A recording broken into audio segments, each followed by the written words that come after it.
సామెతల గ్రంథం 27వ అధ్యాయం. రేపటి దినమును గూర్చి అతిశయపడకుము. ఏ దినమున ఏది సంభవించునో అది నీకు తెలియదు. నీ నోరు కాదు, అన్యుడే; నీ పెదవులు కాదు, పరులే నిన్ను పొగడదగును. రాయి బరువు, ఇసుక భారము. మూఢుని కోపము ఆ రెంటి కంటే బరువు. క్రోధము క్రూరమైనది, కోపము వరదవలె పొర్లునది. రోషము ఎదుట ఎవడు నిలవగలడు? లోలోపట ప్రేమించుట కంటే బహిరంగముగా గద్దించుట మేలు. మేలును కోరి స్నేహితుడు గాయములు చేయును. పగవాడు లెక్కలేని ముద్దులు పెట్టును. కడుపు నిండిన వాడు తేనె పట్టునైనను త్రొక్కివేయును.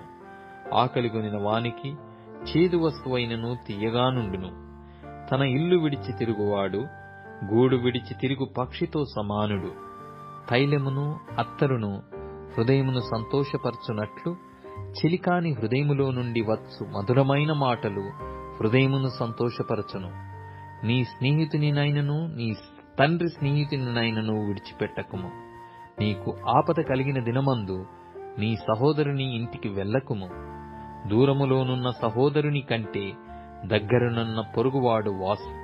నా కుమారుడా, జ్ఞానమును సంపాదించి నా హృదయమును సంతోషపరచుము. అప్పుడు నన్ను నిందించు వారితో నేను ధైర్యంగా మాటలాడుదును. బుద్ధిమంతుడు అపాయము వచ్చుట చూచి దాగును.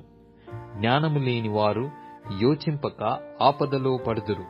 ఎదుటి వాని కొరకు పూటబడిన వాని వస్త్రము పుచ్చుకొనుము. పరుల కొరకు పూటబడిన వాని వలన కుదవ పెట్టించును. వేకువనే లేచి గొప్ప శబ్దముతో తన స్నేహితుని దీవించు వాని దీవెన వానికి శాపంగా ఎంచబడును. ముసురు దినమున ఎడతెగక కారు నీళ్లును గయ్యాలి అయిన భార్యయు సమానము. దానిని ఆపచూచువాడు గాలిని ఆపచూచు వానితోనూ తన కుడి చేత నూనె పట్టుకొని వానితోనూ సమానుడు. ఇనుము చేత ఇనుము పదునగును. అట్లు ఒకడు తన చెలికానికి వివేకము పుట్టించును.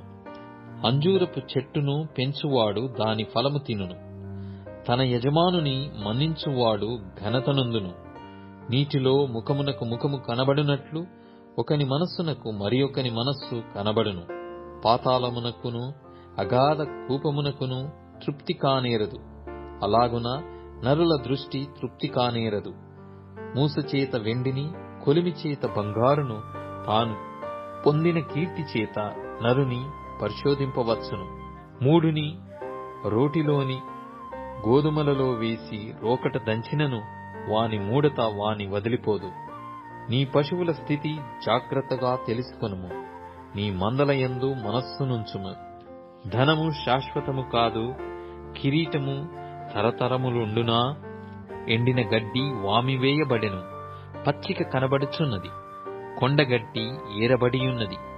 నీ వస్త్రముల కొరకు గొర్రెపిల్లలున్నవి. ఒక చేని క్రయధనమునకు పుట్టేళ్లు సరిపోవును. నీ ఆహారమునకు, నీ ఇంటివారి ఆహారమునకు, నీ పనికత్తెల జీవమునకు మేకపాలు సమృద్ధియగును.